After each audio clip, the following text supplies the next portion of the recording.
there we Ruthie go. Fierberg. All right, I'm so thrilled to be here. Are you guys thrilled to be here? Is there any better weekend? I think like BroadwayCon and Tony's weekend, that's where it is. I'm so thrilled to be here for the Pretty Woman, the musical panel. We've got a great group of bold, talented, pretty women here to talk about the brand new production. I can't wait for you to meet them. First, we have producer Paula Wagner, who has produced for film and television for over 20 years, including a little movie known as Mission Impossible, as well as Broadway shows like The Heiress and Mothers and Sons, and now Pretty Woman. Welcome, Paula. I'm gonna sit with you. All right, Renee Marino, come on out. Renee made her Broadway debut in Jersey Boys, and you may have seen her on Broadway in West Side Story, or Wonderland, or Chaplin. I have seen 2 of those. But right now, she's the dance captain on Pretty Woman. Allison Blackwell, come on out.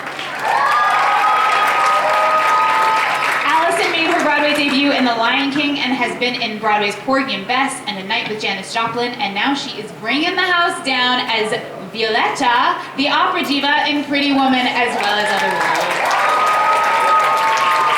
And of course, Tony Award nominee, Orfeh, best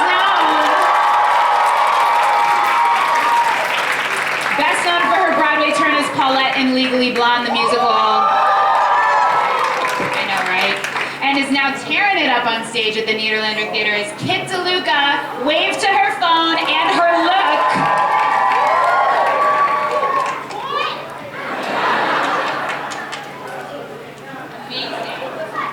All right, Pretty Woman the musical.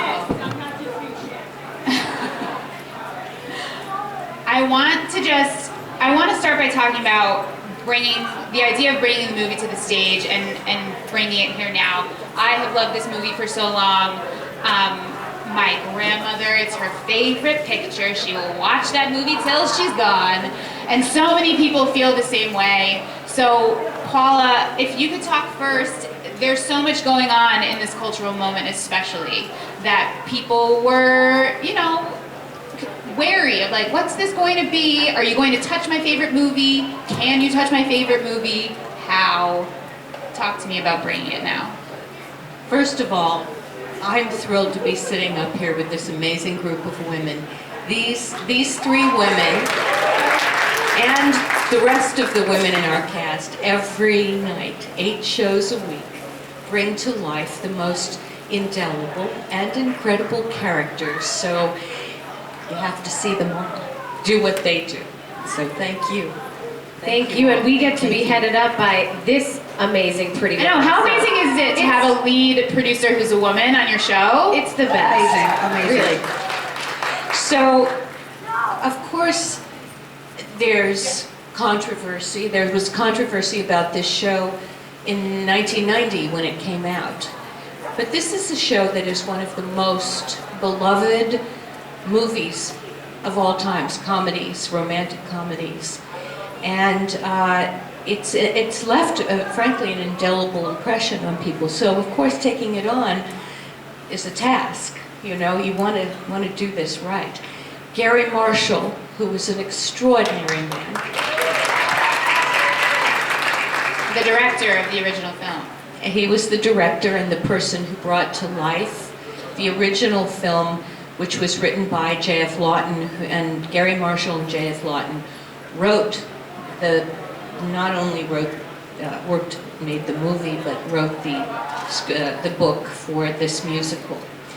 So the important thing is to know that this is a movie about love, something we could all use a little more of now in 2018. 19. I'm sorry. But we opened into, you guys Yes, opened we in opened in 2018. 2018, Okay, of course. that's It's why we have it on it. 2019. But I started working on the show 6 years ago with Gary Marshall and J.F. Lawton. But we could use love, and this more of it. This show is about love and redemption and finding your dreams and allowing women to have dreams and find their dreams, which is a very important issue today with women. We always talk about dreams, and men can have dreams and find them and achieve them or not. Well, the same thing can happen for women. This has a great female character. We have worked to make stronger certain characteristics, like she's really in control of herself, but she's not where she wants to be. So that's your redemption. She made a mistake with her life, now she has to find a way to correct it. And she says right up front, I want to be anywhere but here. And with her best friend Kit, played by the extraordinary Orfeh,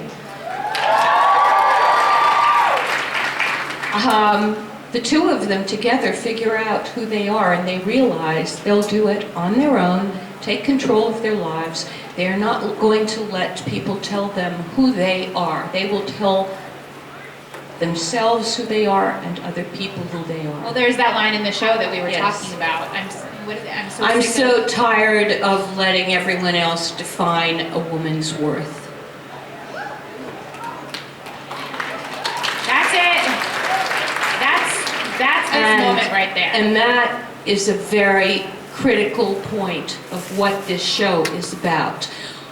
But all the great moments that everybody loved have been brilliantly theatricalized by Jerry Mitchell and musicalized by Bryan Adams and Jim Valance. So we have this extraordinary synthesis.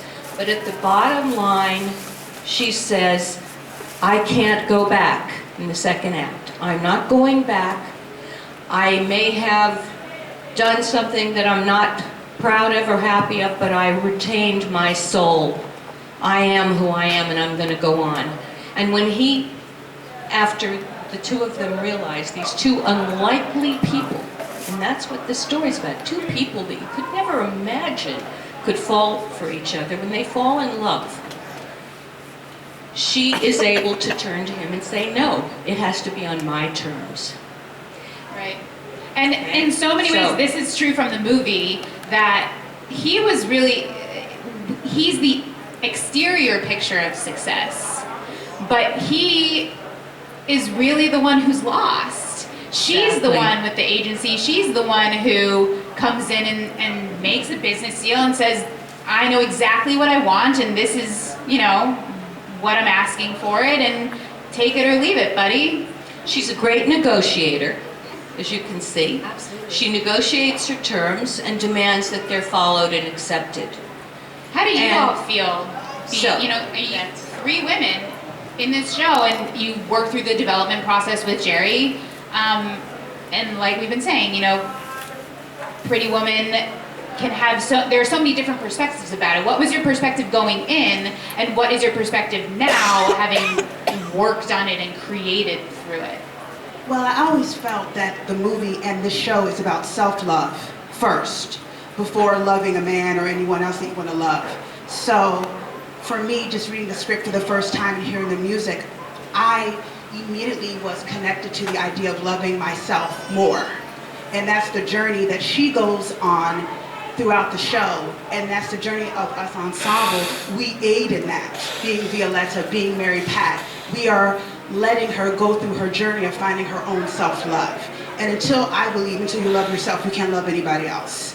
And so that is what I connected with first when I read the script, and I did the lab, did Chicago Out of Town, and even now in this Broadway run, I'm still learning more about myself and what I need to love more about myself every night when I do the show. Awesome. I know for myself, being a part of this project and being a woman, I feel so proud to be able to tell this story every night on that stage, because the bottom line, if someone said, you just have to sum up this whole show and this whole experience in one word, what would it be? And it's love. And it's not just the love of Vivian and Edward and Kit and the happy man. It's the team of family members, which is all of us, like Allison said, aiding Vivian in her journey. And it's just, I get chills even saying it because I know for myself, when we come out for the bows every night and we look at all of the faces of our audience members who are standing on their feet, there's something special about it. And I've done many shows, as we all have, and you know, you can feel the difference when it's not just audience members standing up and clapping because, you know, they saw a great show, as compared to when they're standing up because they've had an experience and they have tears in their eyes, and we walk out and sign autographs and they go, thank you so much. Like, we watch the news every day, there's so much chaos going on, there's, you know, so many negative stories you hear. It feels so good to walk out of the theater and just feel happy. You know, it's that you in the simple. ensemble, especially like the dancing and the choreography and the energy of the show, just will make you happy, no matter anything else. But Orfeh, I'm wondering. Well, I mean, my beautiful sisters here said everything, but I think what's interesting is something you tapped on. We've got, often when we come out of the stage door and we see people, you've got 3 generations outside. You've got the grandma, her daughter, and their child, the daughter's child, and they've all seen, it was like the mother's favorite movie as a teenager. It was the grandmother's favorite movie to take her teenage daughter to. Now you've got the daughter who may be able to see it on, you know, cable, but now they're seeing it as a musical. So that's 3 generations of women who are just pleased as you know what to have just seen that, you know, to have seen our show. And I've never, from the first day, and I've been with this show since literally the first half-act table reading. It'll be 3 years in July. So I've been with this show a long time, and Gary Marshall was still with us. I was lucky enough to get to work with him. And I never felt it was anything but what it is. A female empowerment story, a Cinderella rising from the ashes story, which is, you know, throughout time, that's a story that's indelible forever. And I never felt it was anything but a redemption love story. Love is love. It doesn't matter who or what, from whatever background, from whatever race, from whatever gender. If you love someone, you're going to make it work. And it doesn't matter how, it matters why, and it matters that you make it work. So I've never seen it as anything other than that. So what? We happen to be hookers. Oh well. You know, it's like what it would be the same story if we were all lawyers. It would be the same story. If she was a sales clerk, if she was, you know, it doesn't matter. And the fact of the matter is, the entire show, all the characters in the show are geared towards empowering and lifting up the next person. Even in Never Give Up on a Dream, if you've seen it, if you haven't seen it, the whole chorus is telling Kit, don't give up on your dream, change your life. Yeah. So even when it's not Vivian that we're all putting up here, everyone is geared towards favoring their colleague, their friend, their, you know, person that they hang out with or they're fond of. So I kind of have never seen it as like an icky thing. I wasn't too worried about it coming to Broadway. People talk a lot of crap, so who cares? You know, here we are. It seems like this is exactly the moment that it actually is auspicious for it. But speaking about the generations and how beloved this movie is, regardless of anything that's going on in a culture at any moment in time, bringing something so loved and taking it from the screen and putting it on the stage and adding music and figuring out how you're going to change it is a really difficult thing to do. It is. And I'm wondering, having worked with Gary, what was it that he felt, because as the story goes, he's wanted it to be a musical for so long, like pretty much since it's been on the screen. 25 years. Yeah. So what was it that he felt there was still left to tell specifically as a musical? Well, what defines why, the first question you ask is, why this movie? Why this movie to go to stage? Not all movies, and I've been in the movie business almost my whole career, except when I started in the theater, acting. But why, not all films make great musicals or plays, but Gary Marshall had a dream and believed in it, and believed that this had all the elements and all the things that my lovely, incredible cast are talking about, and what I talked about is Gary saw. He saw a great character. He always was a supporter of women and women's rights and empowerment and all the issues we're dealing with now. I think Gary Marshall was one of the people early on making a lot of great movies about women and their journeys. And he saw that, he saw the structure for a great story, a classic story. Look, art, and whatever, as entertainment, it's art, whether it's commercial art or art, whatever it is, always comes from some source. Books to movies, movies to plays, plays to films. West Side Story won the Academy Award. Chicago won the Academy Award. Right, so many people don't realize things come from plays and become musicals. Things go from books. Things go Shakespeare. from... Shakespeare didn't write anything original, truly original. And so that there's an art form that is in a nascent stage right now. Good word, Paula. I had to get something out of my college education. That, yes. That it's legitimate. There are movies that make great musicals, and what defines it? The structure, the characters, and the music.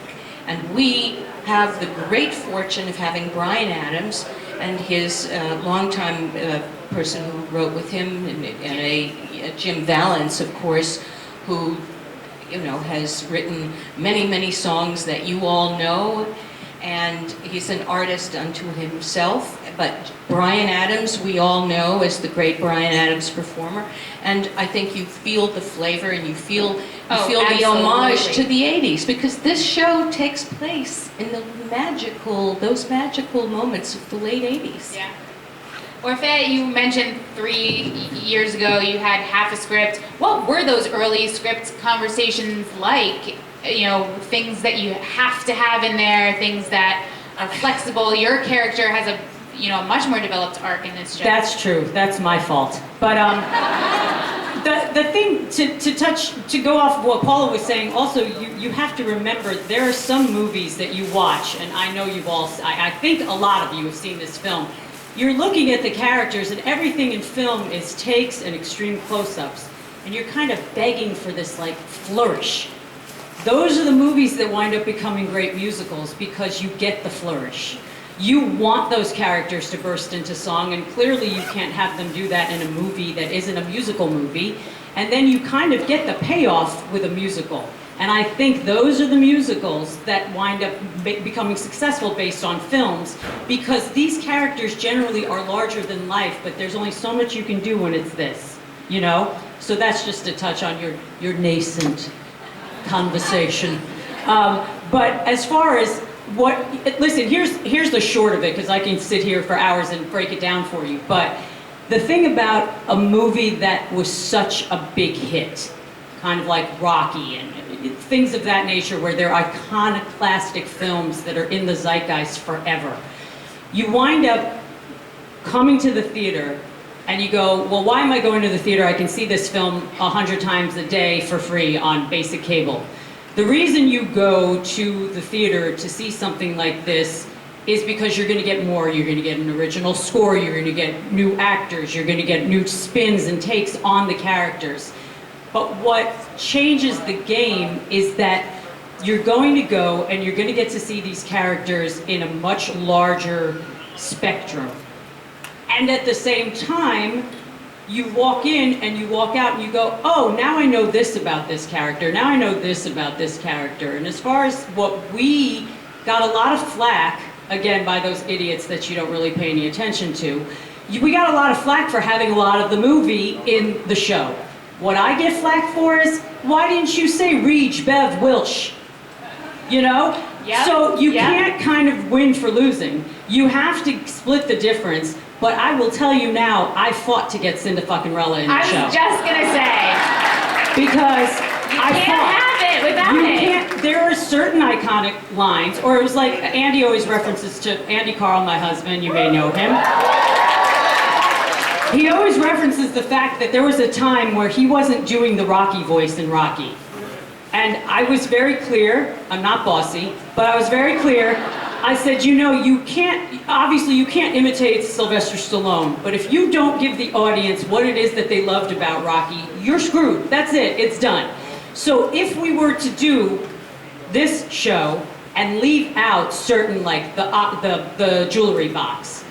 Leave out Cinda Big mistake. Cinderella. Cinda Effin'. We'll go with Effin'. You are done. You're done. You're done. You might as well just cash the check and say goodbye. You know, so I think with this sort of thing, you have to, it's like not having had Bruiser in Legally Blonde. You have to have Bruiser in Legally Blonde. You know what I mean? So there are certain aspects, and then you can springboard off of that. But you're cheating the audience because they're coming to the show because they love the movie.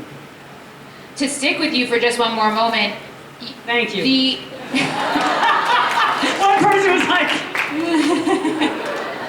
But it's not just the iconic lines, right? Like these characters, like you're saying, are the personalities of them themselves are iconic. So what is important for you when you come to Kit to say, I want to inject this in her, and there's a reason I was cast in this role.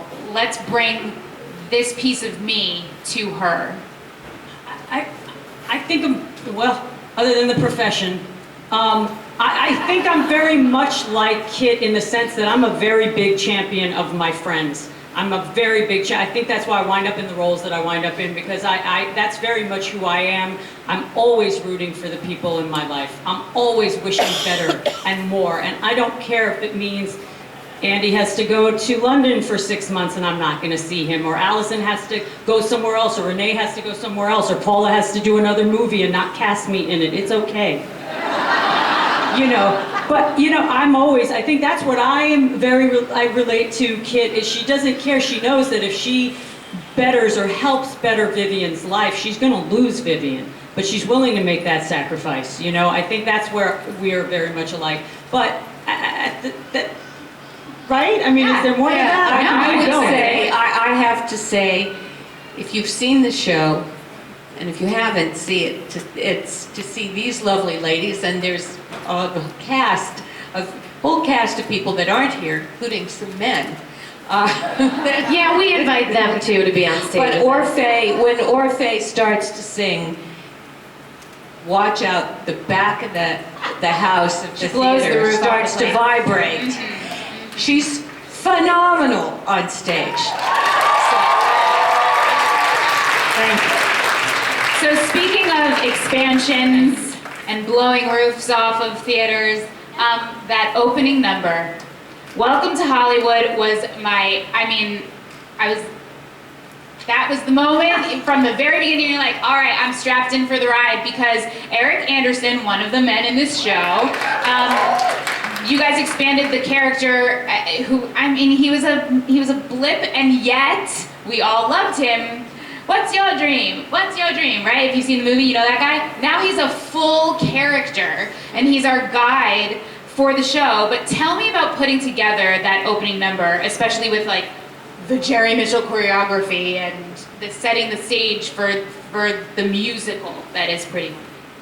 Well, Jerry Mitchell is a genius. If you don't know, you should. And the reason why, besides his talent and his Tony Awards and all that, what I love so much about working with him is he always puts story first. Which means, as you know, the ensemble and the amazing singers and dancers in the show, if I do some amazing, triple turn into a split and it doesn't fit the story, it's like, great job, Renee, but we don't need it. And what's so great about that is that the theme and the story is always first and foremost. And it's just so inspiring to be led by him in that way. And speaking of the opening number, that was most important for him, because that is what sets the tone for the entire show, right? So we had a couple different little incarnations of the opener, of course, are out of town, because, you have to kind of see what works and what the audience is responding to. And again, what Jerry does so well is he uses his actors to what their best capabilities are. And Eric Anderson is so incredible in his own right, and he's such a chameleon. And Jerry kind of just let him do his thing, and then ideas would be sparked for him to be like, ooh, this is great. Now you're gonna come over here and, oh my God, this adds to the